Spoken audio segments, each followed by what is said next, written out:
Hello नमस्कार दोस्तों, मैं हूं आपका R K sir. 10th board maths की सीरीज में आज हम बात करेंगे प्रश्नावली 1.1 की। इससे पहले हम प्रश्नावली 1 अध्याय 1 के जितने भी बेसिक कॉन्सेप्ट्स हैं उनको हमने पिछली क्लास में किया है। आप अगर चैनल पर नए हैं तो सब्सक्राइब करें और इससे पहले वाली क्लास को देखना न भूलें, क्योंकि वहीं से शुरुआत है, वही बेसिक्स है। आज हम बात करेंगे प्रश्नावली 1.1 की, जिसके सारे यानी कि जिसमें 7 क्वेश्चन है, उन 7 क्वेश्चन को हम अच्छे से सीखेंगे और आप उनकी प्रैक्टिस कीजिएगा, ताकि आप इससे अगर एग्जाम में कोई क्वेश्चन आता है तो वो आपका गलत ना हो और आप अच्छे नंबर ला सके। चलिए शुरू करते हैं प्रश्नावली 1.1। हमारे जो चैप्टर है वास्तविक संख्याएं, उससे प्रश्नावली 1.1 का पहला क्वेश्चन आपको दे रखा है, निम्नलिखित संख्याओं को अभाज्य गुणनखंड के रूप में, अभाज्य गुणनखंड के रूप में हमें इसको व्यक्त करना है। ठीक है, मैंने आपको पिछली क्लास में बताया था कि अभाज्य गुणनखंड जब भी शब्द आता है तो आपको यह फॉर्मेट याद आना चाहिए कि आपको इस तरह से कोई एक टेबल से इसके अभाज्य गुणनखंड करने हैं। चलिए शुरू करते हैं और सीखते हैं अभाज्य गुणनखंड। हम पहला नंबर लेते हैं 140। इस 140 के मुझे अभाज्य गुणनखंड करने हैं। आइए यहां करके देख लेते हैं।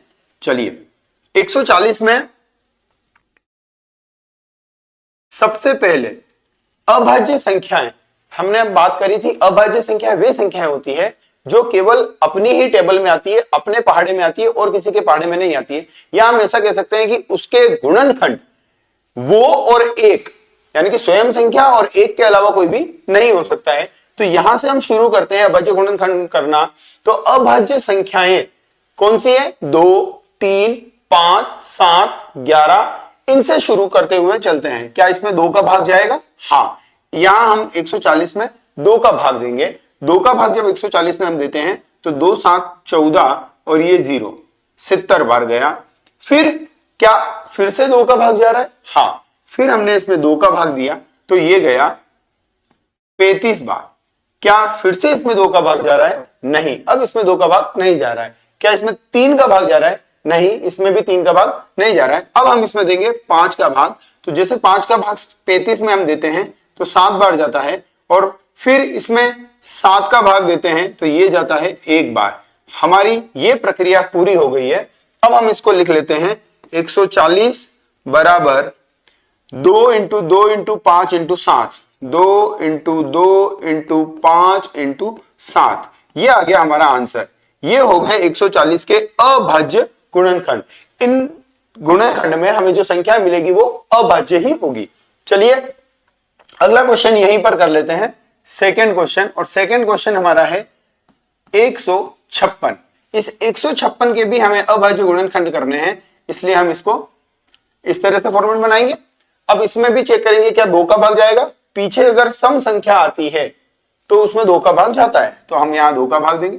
2 का भाग 156 में जब देंगे तो 2 7 14, 15 में से 14 गया तो 1 बचा, वो 1 6 के साथ लगा तो 16 हो गया, 2 8 16। फिर इसमें हम 2 का भाग दे सकते हैं, हाँ, क्योंकि पीछे 8 आ रहा है इसलिए 2 का भाग दिया। 2 तिया 6 बचा 1, 1 लगा 8 के साथ तो बच गया 18, तो 2 हो गया 2 निम 18। क्या इसमें 2 का भाग जा रहा है? नहीं, अब 2 का भाग नहीं जा रहा है। अब हम यहां भाग देंगे 3 का। 3 का जब हमने भाग दिया तो 3 एकम 3 और 3 तिया 9, ये आया 13। क्या 13 में किसी संख्या का भाग जाता है? नहीं, 13 किसी के भी पहाड़े में नहीं आता है।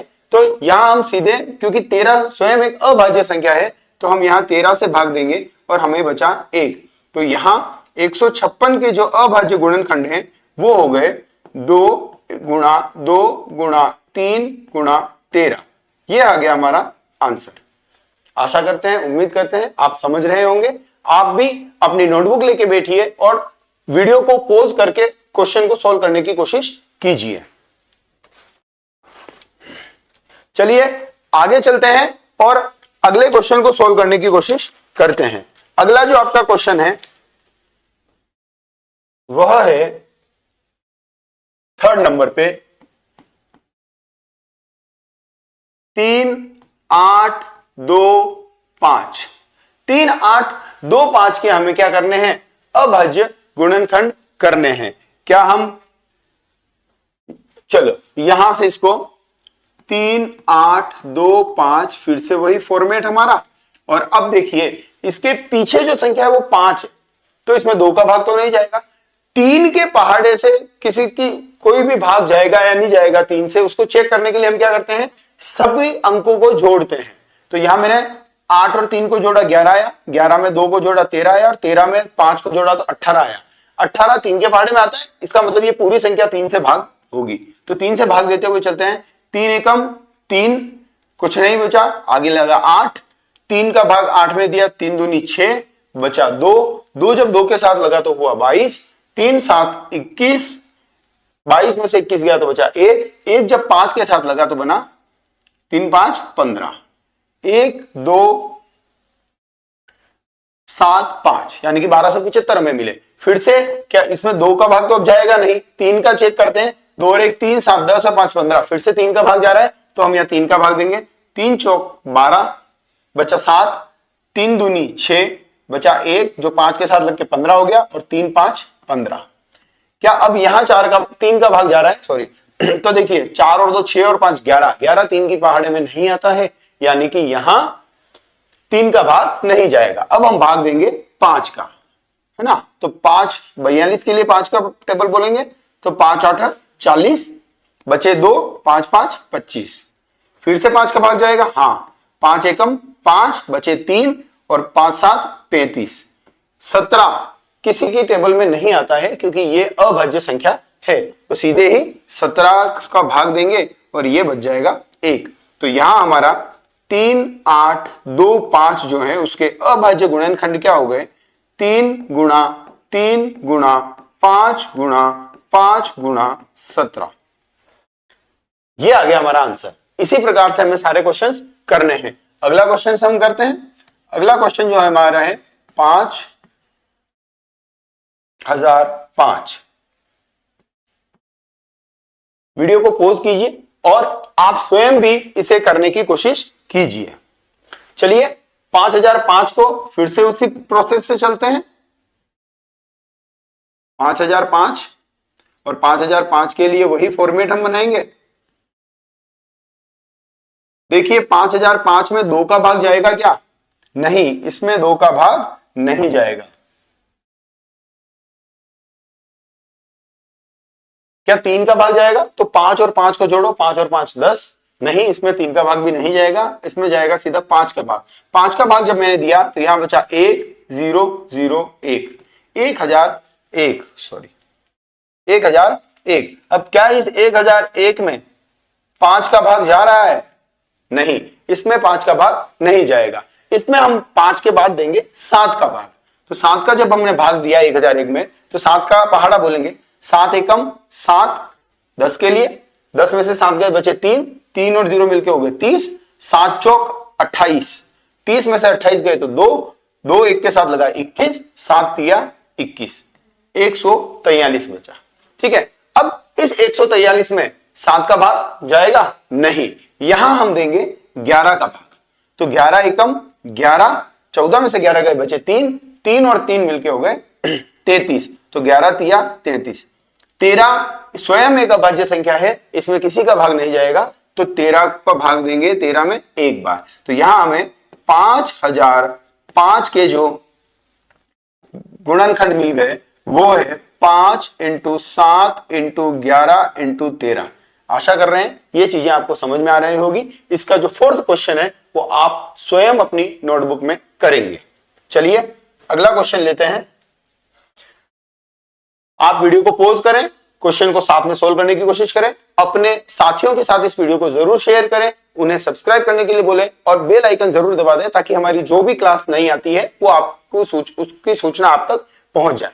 चलिए आगे चलते हैं। क्वेश्चन नंबर 2, पूर्णांकों के निम्नलिखित युग्मों के एचसीएफ और एलसीएम ज्ञात करना है और इसकी जांच करनी है कि संख्याओं का गुणनफल और उसका एचसीएफ इंटू एलसीएम है या नहीं है। ये हमें जांच करनी है और पहले एलसीएम और एचसीएम निकालना है। ये हमें 2 संख्याएं दे रखी है। फर्स्ट क्वेश्चन करते हुए चलते हैं। पहला क्वेश्चन हमारे पास संख्या है 26 और 91। जब भी हमें एचसीएफ और एलसीएम करना है हम अभाज्य गुणनखंड विधि से चलेंगे। यहां हम अभाज्य गुणनखंड करें अगर 26 का, तो 26 में सबसे पहले 2 का भाग देंगे, हमारे पास मिलेगा 13, और 13 का भाग देंगे हमें मिलेगा 1। ठीक है, तो यहां 26 के जो अभाज्य गुणनखंड हो गए वो हो गए 2 × 13। इसी प्रकार 91 के लिए, 91 में जब मैं भाग देता हूं तो 2 का भाग नहीं जाता है, 3 का नहीं जाता है, 5 का नहीं जाता है, क्या 7 का भाग जाएगा? यस। तो 13 7 91 होता है, हमें पता है, और 13 से फिर से भाग दूंगा तो बचेगा 1, यानी कि यहां 91 के अभाज्य गुणनखंड हो गए 7 × 13। अब हमें क्या निकालना है? ये अभाज्य गुणनखंड हो गए। अब हमें ज्ञात करना है एचसीएफ और एलसीएम। तो यहां मैंने निकाला एचसीएफ। किसका एचसीएफ है? 26 और 91 का। क्या आता है? तो आपको ध्यान होगा जब हमने लास्ट क्लास करी थी, बेसिक्स जरूर देखें, पिछली क्लास जरूर देखें, या आई बटन पे आपको वो क्लास मिल जाएगी। डिस्क्रिप्शन में आपको उस क्लास का लिंक भी मिल जाएगा। 26 और 91 का मेरे को एचसीएफ निकालना है। एचसीएफ क्या होता है? जो नंबर दोनों में कॉमन आ रहा है उसकी न्यूनतम घात।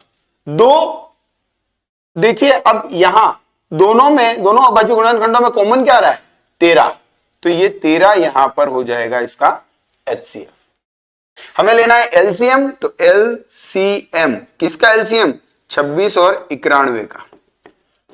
एलसीएम में हम लेते हैं सबसे ज्यादा बार आने वाली संख्या को, है ना, और छोटी संख्या से शुरू करते हैं। जैसे 2, कहीं इसमें 2 आ रहा है? जी हाँ, ये 2 आ रहा है एक बार, तो हमने 2 को लिख दिया। गुणा, क्या कहीं 3 आ रहा है? नहीं। क्या 5 आ रहा है? नहीं। क्या 7 आ रहा है? हाँ, ये 7। इस 7 को हमने लिख दिया एक बार। इसके बाद कौन सी संख्या आ रही है? 13, और एक ही बार आ रही है दोनों में, तो हमने लिख दिया 13।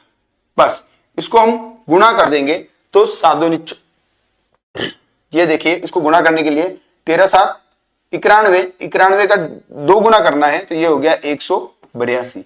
ये हमारा आ गया एचसीएफ और ये आ गया हमारा एलसीएम, है ना। अब मुझे क्या करना है? अब मुझे इसकी जांच करनी है कि संख्याओं का गुणनफल और एचसीएम और एलसीएम का गुणनफल बराबर है या नहीं है। तो चलिए इसकी जांच करते हैं। तो यहां हम लिख देते हैं जांच। क्या जांच करनी है? पहले हमको संख्याओं का गुणनफल करना है, तो मैं लिख रहा हूं फर्स्ट संख्या इंटू सेकेंड संख्या। फर्स्ट संख्या और सेकंड संख्या अगर मैं करूं तो 26 × 91 मुझे करना है। 26 × 91 अपनी अपनी नोटबुक में ये मल्टीप्लाई करके देखिए कि 26 × 91 कितना आता है। ठीक है, तो जब 26 को 91 से गुणा करते हैं तो ये आता है 2366। कितना आता है? 2366। इसी प्रकार से जब हम एचसीएफ इंटू एलसीएम करते हैं तो यहां एचसीएफ हमारा कितना आया था? 13, तो ये लिख दिया हमने 13 इंटू एलसीएम कितना आया? 182, 182। जब इन दोनों को भी गुणा करते हैं तो ये आता है 23 × 2366, है ना।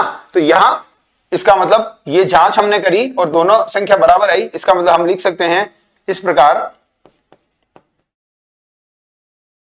प्रकार पहली संख्या इंटू दूसरी संख्या बराबर एचसीएफ इंटू एलसीएम। ये हमारा आंसर, ये हमारा क्वेश्चन हो गया। इसी प्रकार से हमें करते हुए चलना है। प्रोसेस ध्यान में रखनी है, पहले एचसीएफ निकालना है, एलसीएम निकालना है और इनकी जांच करनी है। चलिए, आशा कर रहे हैं आप समझ रहे होंगे। अगला क्वेश्चन, इसी का सेकंड क्वेश्चन। ये क्वेश्चन हम कर चुके हैं, ये वाला हम कर रहे हैं। 510 और 92, 510 और 92, इसका हमें एचसीएफ एलसीएम निकालना है। तो सबसे पहले हम क्या करेंगे? 510 का अभाज्य गुणनखंड और 92 का भी अभाज्य गुणनखंड। क्या 510 में 2 का भाग जाएगा? यस, 2 का भाग जाएगा। 2 का भाग दो तो ये हो जाएगा 2 दूनी 4, 2 पंजे 10 और 2 पंजे 10, 255 है ना। इसी प्रकार से करते हुए हम आगे चलेंगे तो क्या 255 में 2 का भाग जाता है? नहीं, क्योंकि पीछे 5 आ रहा है। क्या इसमें 3 का भाग जाएगा? तो चेक करो, 5 और 5 10 और 2 12, 12 3 पहाड़े में आता है, इसलिए 3 का भाग जाएगा। 3 8 24 बचा 1, 5 के साथ लग के हुआ 15, 3 5 15।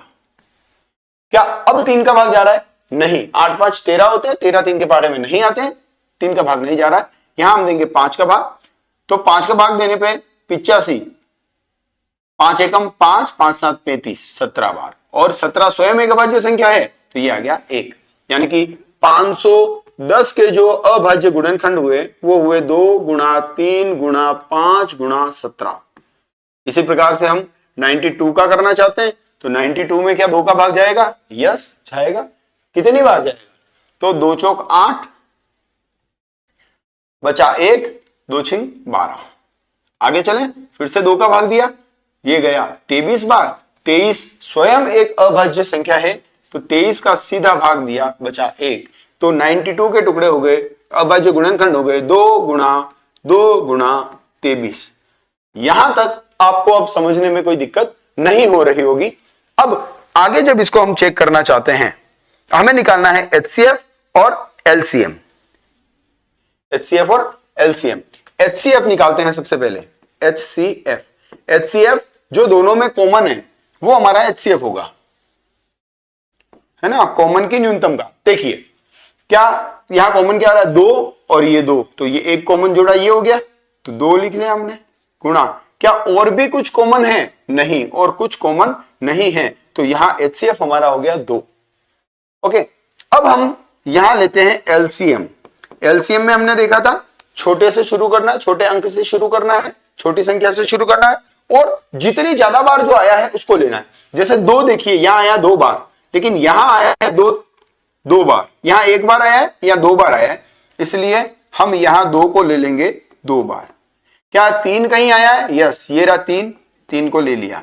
क्या 5 भी कहीं आया है? यस, 5 को ले लिया। क्या इसमें 7 कहीं आया है? नहीं। उसके बाद आया 17, तो 17 को ले लिया, और 23 को भी ले लिया। ये एक जब भी ध्यान रखेंगे, एलसीएम में हम जो लेंगे वो छोटे अंक से शुरू करेंगे, और जो जितनी ज्यादा बार आया है उसको हम लेके चलेंगे। तो यहां हमारा जो आंसर हो जाता है, इन सबको जब गुणा करोगे, 2 गुणा 2 गुणा 3 गुणा 5 गुणा 17 गुणा 23, ये हो जाता है आपका, आप गुणा करके देखिएगा 23,460। 23,460, ये 23,460 हमारा क्या है? एलसीएम आ गया। तो अभी तक हमने एलसीएम और एचसीएफ निकाला, अब हमें इसकी जांच करनी है, तो जांच करेंगे। जांच करने के लिए पहले दोनों संख्याओं का गुणा करना है, तो फर्स्ट संख्या इंटू सेकेंड संख्या। तो फर्स्ट संख्या इंटू सेकेंड संख्या क्या हो जाती है? ये हो जाती है, फर्स्ट संख्या हमारी क्या है? 510 गुणा 92।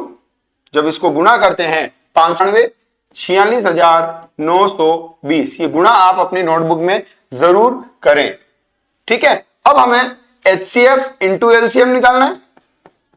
एचसीएफ हमारा आया 2 गुणा एलसीएम हमारा आया 23,460, और जब हमने गुणा किया तो हमें मिला 46,920। इसका अर्थ यह हुआ, इस प्रकार क्या हुआ? फर्स्ट संख्या इंटू सेकेंड संख्या बराबर एचसीएफ इंटू एलसीएम। ये हमारी इसकी जांच हो गई। इसका तीसरा क्वेश्चन आप स्वयं अपनी नोटबुक में करेंगे। चलिए अगला क्वेश्चन लेते हैं।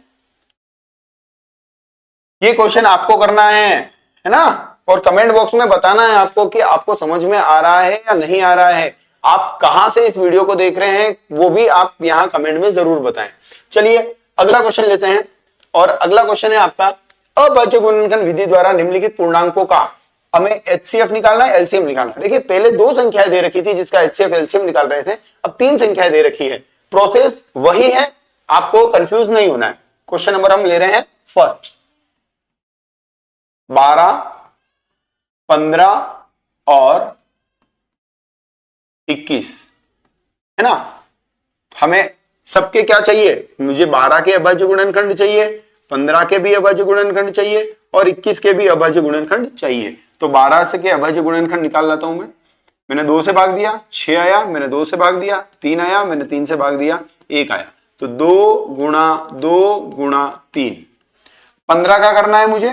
15 में 2 का भाग नहीं जाएगा, 3 का भाग दिया 5 आया, 5 का भाग दिया 1 आया। तो ये मिल गया मुझे 3 गुणा 5। मैंने 21 का निकालना है, 21 के लिए मैंने पहले 2 का नहीं जाएगा, 3 का भाग दिया 7, 7 का भाग दिया 1। तो यहां मुझे मिला 3 गुणा 7। ये मेरे अभाज्य गुणनखंड अब हो गए। अब मुझे क्या करना है मुझे इसका HCF निकालना है। HCF मतलब जो तीनों में कॉमन है वो। क्या इसमें 2 है, इसमें 2 है? नहीं है। इसमें भी 3 है, इसमें भी 3 है, इसमें भी 3 है, इसलिए HCF मेरा हो गया 3। जो कॉमन आ रहा है उसकी न्यूनतम घात है ना, जो कितनी कम बार कॉमन आ रहा है, तो 3 आ रहा है कॉमन, तो 3 HCF हो गया 3। अब मुझे लेना है इसका LCM छोटी संख्या से शुरू करना है और जो जितने ज्यादा बार आया उसको लेना है। तो देखो 2 यहां 2 बार आ रहा है, 2 गुणा 2, 3 यहां भी एक बार, यहां भी एक बार, तो 3 को एक बार लिख दिया। 5 आ रहा है, हाँ ये 5 आ रहा है। 7 आ रहा है, हाँ 7 आ रहा है। जब इसको मैं गुणा करता हूं जब इसको मैं गुणा करता हूं तो ये मुझे मिलता है 2 दूनी 4, 4 तिया 12, 12 7, 6 7 42, 420। तो यहां HCF हो गया मेरा 3 और LCM हो गया मेरा 420। बहुत इजी है, अगर आप इसे प्रैक्टिस करते हैं तो जरूर आप इसे सीख जाएंगे। चलिए अगला क्वेश्चन लेते हैं। अगला क्वेश्चन जो हमारा है सेकंड क्वेश्चन, ये हम कर रहे हैं 17, 23 और 29। इन तीनों का मुझे क्या चाहिए, LCM चाहिए और HCF चाहिए। तो 17 के अभाज्य गुणनखंड करूंगा, 23 के अभाज्य गुणनखंड करूंगा और 29 के भी अभाज्य गुणनखंड करूंगा। ठीक है, चलिए 17 के अभाज्य गुणनखंड करते हैं। क्या 17 2 के पहाड़े में आता है? नहीं। 3 के नहीं, 5 के नहीं, 7 के नहीं, 11 के नहीं, 13 के नहीं। 17 स्वयं एक अभाज्य संख्या है, इसलिए ये से केवल 17 से ही डिवाइड होके 1 आएगी, यानी कि 17 का अभाज्य गुणनखंड क्या हो गया, ओनली 17। इसी प्रकार 23 भी एक अभाज्य संख्या है जिसमें सिर्फ 23 का ही भाग जाता है, तो 23 का अभाज्य गुणनखंड ओनली 23। इसी प्रकार 29 को अगर हम देखें तो ये भी एक अभाज्य संख्या है, तो इसका भी हो गया 29। अब हमें लेना है HCF एंड LCM। भाई एक स्टेप हमारी हो गई। अब आप देखिए क्या HCF तीनों में कुछ कॉमन आ रहा है क्या? नहीं। जब तीनों में कुछ भी कॉमन ना हो, कुछ भी उभयनिष्ठ नहीं हो, तो हमारा जो HCF होता है वो होता है 1। क्या होता है? 1। ओके। और अब LCM लें तो LCM में छोटे से शुरू करके सबसे अधिक घात, तो 17 आ रहा है, ये 17 लिख दिया, इनटू 23 आ रहा है, ये 23 लिख दिया, इनटू 29 आ रहा है, ये 29 लिख दिया। तो यहां हमारा जो आंसर हो जाएगा वो हो जाएगा इन तीनों का गुणा 11,339। इसे आप अपने नोटबुक में गुणा करके जरूर चेक करें, 11,339। तो आशा कर रहे हैं बहुत ही इजी है, समझ में आपको आ रहा होगा, प्रैक्टिस आप करेंगे और एग्जाम तक इसको अपने साथ बनाए रखेंगे। अगला क्वेश्चन, क्वेश्चन नंबर 3 करके देखते हैं। 8, 9 और 25 के मुझे HCF और LCM चाहिए। तो मुझे सबसे पहले 8 के अभाज्य गुणनखंड करने पड़ेंगे, 9 के अभाज्य गुणनखंड करने पड़ेंगे और 25 के भी अभाज्य गुणनखंड करने पड़ेंगे। देखिए 8 के करते हैं तो 2 से डिवाइड होगा 4 बार, फिर 2 से 2 बार और फिर 2 से 1 बार। तो ये हो गया 2 गुणा 2 गुणा 2। फिर 9 का करें तो 9 में 2 का भाग नहीं जाएगा, 3 का जाएगा 3 बार, फिर 3 का 1 बार, तो हो गया 3 गुणा 3। 25 में 2 का भाग नहीं जाता है, 3 का भी नहीं जाता है, 5 का भाग देंगे 5 बार, फिर 5 का भाग देंगे 1 बार, तो बचा 5 गुणा 5। अब मुझे चाहिए इसका HCF और LCM। HCF, वीडियो को पॉज करके सोचो। HCF जो तीनों में कॉमन है, वो क्या तीनों में आपको कुछ कॉमन दिख रहा है? इसमें 2 है, इसमें 3 है, इसमें 5 है, इसमें कुछ भी कॉमन नहीं है। जब कुछ भी कॉमन नहीं होता है तो पिछले ही क्वेश्चन में हमने सीखा है जब कुछ भी कॉमन नहीं है तो HCF हमारा हो जाता 1। एलसीएम लेना है, एलसीएम के लिए छोटी घात से शुरू करेंगे, छोटे संख्या से शुरू करेंगे और अधिकतम घात लेंगे। 2 कहीं आया, ये रहा। कितनी बार आया? मैक्सिमम 3 बार। तो लिख लो 2 गुणा 2 गुणा 3, सॉरी 2 गुणा 2 गुणा 2। इसके बाद 3 आया, कितनी बार? 2 बार, 3 गुणा 3। इसके बाद 5 आया, कितनी बार? 2 बार। अब इन सबको गुणा करो। देखिए इजी स्टेप, इसको गुणा करने का इजी तरीका, 2 को गुणा करो 5 से 10, फिर इस 2 को गुणा करो 5 से 10, 10 इंटू 10 100 हो गए। अब गुणा करो 2 तिया 6, 6 तिया 18, ये हो गया 1800। तो यहां हमें इसका जो एलसीएम मिला वो मिला 1800, एचसीएफ मिला वो मिला 1। आशा करते हैं ये क्वेश्चन आप समझ रहे होंगे। तो चलते हैं अगले क्वेश्चन की ओर। अगला क्वेश्चन आपका दे रखा है, एचसीएफ हमें दे रखा है 2 नंबर है, पहला नंबर है 306, दूसरा नंबर है 657। इसका एचसीएफ दे रखा है 9 और इसका एलसीएम दे रखा है, सॉरी एलसीएम हमें इसका ज्ञात करना है। चलिए जो इंफॉर्मेशन हमको दे रखी है वो लिख लेते हैं एक बार। बताइए मेरी पहली संख्या क्या है? पहली संख्या क्या है? पहली संख्या है सर 306। बताओ दूसरी संख्या क्या है? तो दूसरी संख्या है सर 657। अब बताइए इसका एचसीएफ कितना दे रखा है? किसका? 306 का और 657 का। एचसीएफ दे रखा है सर 9। बताइए एलसीएम कितना दे रखा है इसी संख्या का? 306 और 657 का। सर नहीं दे रखा है, हमें फाइंड आउट करना है बस। अब जब चारों चीजों में रिलेशन आपको पता है, अगर आपने पिछला वीडियो देखा है तो मैंने बेसिक्स वहां क्लियर किए हैं, आप उसे जरूर देखें। अब देखिए हमारे पास क्या होता है फॉर्मूला, HCF इंटू LCM बराबर पहली संख्या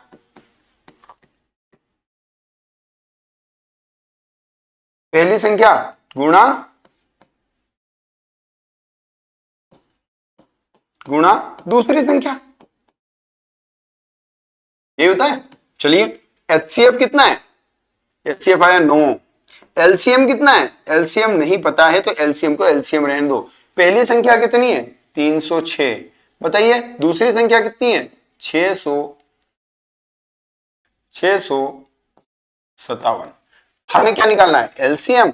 LCM इक्वल टू 306 इंटू 657। ये 9 इधर मल्टीप्लाई हो रहा है, इधर जाके हो जाएगा डिवाइड। अब इसको हमें सॉल्व करना है, तो इसको आप अपनी नोटबुक में एक बार इसे पोज करके सॉल्व जरूर करें, है ना। तो जब ये इसको काटेंगे 9 एकम 9, 9 2 18 से 9 चौक 36, ये 34 बार कटेगा। और जब इन दोनों को हम मल्टीप्लाई कर देते हैं तो आंसर आता है 22,338। तो हमारा एलसीएम यहां से हमें मिल जाता है 22,338। क्या आपको यह समझ में आ रहा है? आप कमेंट बॉक्स में अपनी जो भी आपकी क्वेरीज है या फिर जैसा भी आपको लग रहा है वो आप कमेंट बॉक्स में जरूर लिखें। चलिए आगे चलते हैं। अगला क्वेश्चन, जांच कीजिए कि प्राकृत संख्या n के लिए 6 की घात n, 6 की घात n अंक 0 पर समाप्त हो सकती है क्या? कोई भी संख्या या कोई भी प्राकृत संख्या 6 की घात n है, वो 0 पर समाप्त होगी क्या? देखिए यहां एक चीज ध्यान रखना, इसका हल मैं आपको लिखवाता हूं। इसको ये ऐसे क्वेश्चन थोड़े से समझने की कोशिश कीजिए। जांच करना है प्राकृत संख्या n के लिए 6 की घात n अंक 0 पर समाप्त हो सकती है। कोई भी संख्या के 0 पर समाप्त होने के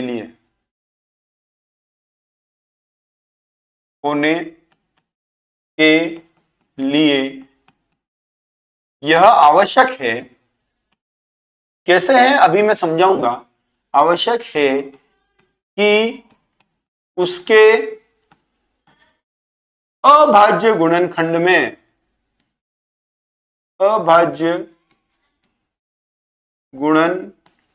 में 2 गुणा 5 उपस्थित हो। कैसे? कोई भी एक संख्या है जिसके पीछे 0 लगा हुआ है तो वो 10 का मल्टीप्लाई होगा। मान लो कोई भी संख्या ली, मैंने लिखी 240, ये 240 हमेशा 10 से विभाजित होगा और इस 10 से विभाजित है, इस 240 को मैं लिख सकता हूं, ये 10 का मल्टीपल होगा, इस 240 को मैं लिख सकता हूं 24 गुणा 10 और इस 10 के जब फैक्टर करेंगे तो हमें मिलेगा 2 गुणा 5। यानी कि कोई भी संख्या आप ले लीजिए जिसके पीछे अगर 0 है तो उसके अभाज्य गुणनखंड में हमें 2 गुणा 5 मिलना चाहिए। ओके, अब यहां बात करते हैं हमारी संख्या क्या है। संख्या हमारी है 6 की घात n, 6 की घात n। अब 6 की घात n में 6 के अगर मैं फैक्टर करूं, 6 के अगर मैं अभाज्य गुणनखंड करूं, मुझे मिलते हैं 2 गुणा 3, फिर इसकी घात n। क्या इस 6 के गुणा करने, 6 के अभाज्य गुणनखंड करने पर मुझे कहीं 2 गुणा 5 मिल रहा है क्या? नहीं मिल रहा है। ऊपर घात n कुछ भी हो सकती है, लेकिन अभाज्य गुणनखंड में मुझे 2 इंटू 5 नहीं मिल रहा है। इसका मतलब हम लिख देंगे, चूंकि यहां अभाज्य गुणनखंड में, अभाज्य गुणनखंड में 2 इंटू 5 नहीं है, नहीं है ना, नहीं है। इसलिए क्या होगा? इसलिए यह संख्या 6 की घात n 0 पर समाप्त होगी? नहीं हो सकती है, नहीं हो सकती है। आशा करते हैं आपको समझ में आएगा। चलिए अगला क्वेश्चन लेते हैं। अगला क्वेश्चन है, व्याख्या कीजिए कि ये और ये यानी कि 7 इंटू 11 इंटू 13 प्लस 13 एक अलग संख्या है, 7 into 6 into 5 into 4 into 3 into 2 into 1 plus 5 भाज्य संख्याएं हैं और क्यों? देखिए, अभाज्य संख्या और भाज्य संख्या हमने बात करी थी। अभाज्य संख्या वे होती है जिनमें जो केवल उन्हीं के पहाड़े में आती है, या इसको यूं कह सकते हैं कि जिनके अगर अभाज्य गुणनखंड करें तो उसमें या तो वही संख्या होगी या उसमें 1 होगा। अभाज्य गुणनखंड में जैसे 23 हमारा अभाज्य संख्या है, 23 के अगर मैं अभाज्य गुणनखंड करूं क्या आएगा? 23 आएगा, यानी वही संख्या आएगी। ठीक है, अब यहां करते हैं, हम चेक करते हैं। 7 इंटू 11 इंटू 13 प्लस 13, इसको चेक करना है। ओके, चलिए इसको चेक करते हैं। देखिए, एक हमारे पास ये टर्म है, ये एक पद है, एक पद अगला, एक पद ये है। इस पद में से अगर मैं दोनों में से 13 कॉमन ले लेता हूं, 13 यहां से बाहर है, 13 यहां से बाहर है, यहां बचा 7 इंटू 11 इंटू 1 प्लस 1, 13, इसको गुणा किया, यह आया 77 प्लस 1, यह आया 13 इंटू 78। देखिए यहां हमें इनके अभाज्य गुणनखंड मिल रहे हैं, है ना? तो यह संख्या क्या होगी? भाज्य संख्या होगी, क्योंकि यहां एक से ज्यादा गुणनखंड मिल रहे हैं। जब एक से ज्यादा गुणनखंड हमें मिलते हैं तो यह संख्या क्या होगी? भाज्य होगी। तो हम लिख लेंगे यहां सॉरी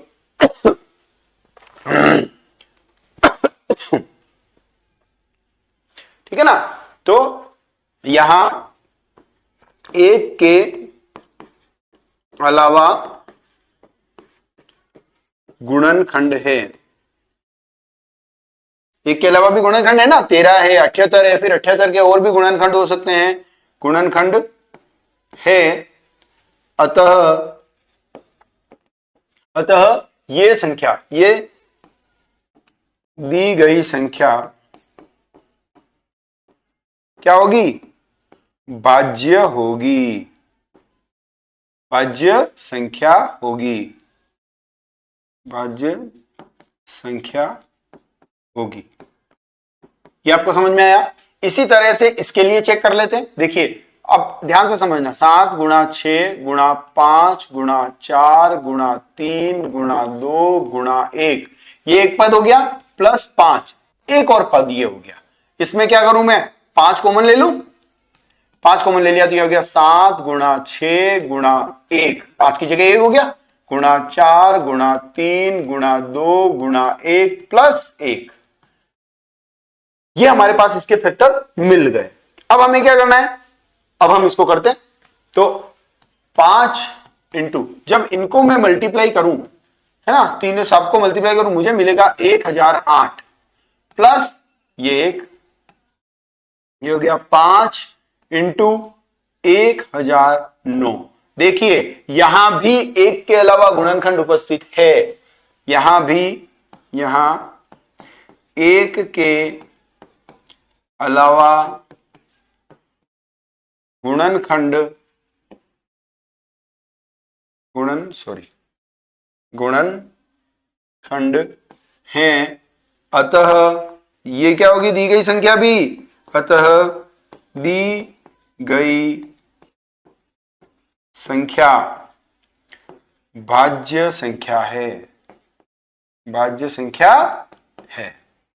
बस हमें सिर्फ 1 के अलावा अगर हम गुणनखंड इसमें शो कर देते हैं तो ये भाज्य संख्या होगी। आशा करते हैं आपको समझ में आया होगा। अगला क्वेश्चन आपकी स्क्रीन पर थोड़ा सा लंबा है, लेकिन थोड़ा सा समझेंगे तो बहुत इजीली ये हो जाएगा। देखिए, किसी खेल के मैदान के चारों ओर एक वृत्ताकार पथ है। एक खेल का मैदान है जिसके चारों ओर पथ कैसा है, वृत्ताकार पथ है। इस मैदान का एक चक्कर लगाने में सोनिया को लगते हैं 18 मिनट और इसी मैदान का एक चक्कर लगाने में रवि को लगते हैं 12 मिनट। मान लीजिए वे दोनों एक ही स्थान से एक समय पर चलना प्रारंभ करें, तो एक ही दिशा में चलते हैं तो कितने समय बाद पुनः प्रारंभिक स्थान पर मिलेंगे। इसको समझने के लिए थोड़ा सा यहां हम प्रैक्टिकली चलते हैं। देखो, सबसे पहले सोनिया चलेगी, सोनिया यहां से चक्कर लगाएगी और कितने मिनट में पहुंच जाएगी, 18 मिनट में। लेकिन रवि यहां कितने मिनट में पहुंच जाएगा, 12 मिनट में। तो सोनिया, देखो रवि यहां से चलना शुरू हुआ, रवि 12 मिनट में यहां आ गया, लेकिन सोनिया को यहां आने में 18 मिनट लग रहे हैं, तो सोनिया कहीं ना कहीं अभी पीछे चल रही है। तो जब ये ऐसे चलेंगे तो निश्चित रूप में इनके बीच में एक गैप हो जाएगा। अब ये पूछ रहा है कि बताओ, ये चलते रहे कितने मिनट बाद वापस एक ही स्थान पर मिलेंगे जहां से इन्होंने शुरू किया था। जब भी आपको ऐसा कोई क्वेश्चन आता है उस समय हमें ये संख्या और ये संख्या, है ना, जैसे सोनिया को कितना समय लगा, सोनिया के लिए समय है साहब 18 मिनट और रवि के लिए समय है साहब 12 मिनट, है ना। हमें पूछा है कितने समय बाद वे पुनः प्रारंभिक स्थान पर मिलेंगे, तो पुनः प्रारंभिक स्थान पर मिलने का समय, पुनः प्रारंभिक स्थान पर मिलेंगे कब मिलेंगे, तो इन दो नंबर है मेरे पास, एक 18 एक 12, इन दोनों का आप एलसीएम ले लीजिए, एलसीएम ऑफ 18 और 12, 18 और 12 का एलसीएम लीजिए। हमें आता है कैसे लेते हैं, तो यहां क्या करें, हम 18 के फैक्टर कर दें और 12 के भी फैक्टर कर देते हैं, यानी कि 18 के अभाज्य गुणनखंड, 12 के भी अभाज्य गुणनखंड। 2 का भाग दिया 9 आया, 3 का भाग दिया 3 आया, 3 का भाग दिया 1 आया। 18 के हो गए 2 इंटू 3 गुणा 3। फिर 12 का करें तो 12 का आ जाएगा 2, 2 से भाग दिया 6, 2 से भाग दिया 3 और 3 से भाग दिया 1। 2 गुणा 3। हम जानते हैं जब हम एलसीएम लेते हैं तो छोटी संख्या से शुरू करते हैं और जो जितनी ज्यादा बार आई है उसको लिखते हैं। तो 2, देखिए यहां 2 एक बार आया लेकिन यहां 2 बार आया, तो यहां 2 को लिख दूंगा मैं 2 बार, 2 इंटू 2 गुणा 3, 3 यहां एक बार आया लेकिन यहां 2 बार आया, 3 गुणा 3। देखिए 2 दूनी 4, 4 तिया 12, 12 तिया 36, 36 मिनट बाद, यानी कि 36 मिनट बाद ये दोनों फिर से इस स्थान पर होंगे। ये 7 क्वेश्चन प्रश्नावली 1.1 के पूरे होते हैं। इसी प्रकार से हम डेली रोजाना एक एक प्रश्नावली सोल्व करते रहेंगे। आपको अच्छे से समझना है, आपको कमेंट बॉक्स में कमेंट जरूर करना है कि आप क्लास कहां से देख रहे हैं और आप क्या बेहतर चाहते हैं। आशा करते हैं आपको समझ में आ रहा होगा। अपने अधिक से अधिक साथियों के साथ इसको सब्सक्राइब करवाएं, आप इसे शेयर करें अपने क्लासमेट्स को बताएं। अगली क्लास आपकी प्रश्नावली 1.2 होने वाली है, जिसको हम बहुत ही शानदार तरीके से करने वाले हैं।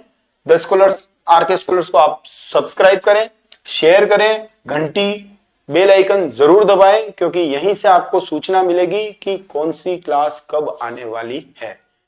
बहुत बहुत शुक्रिया, जुड़े रहिए हमारे साथ। Thank you so much.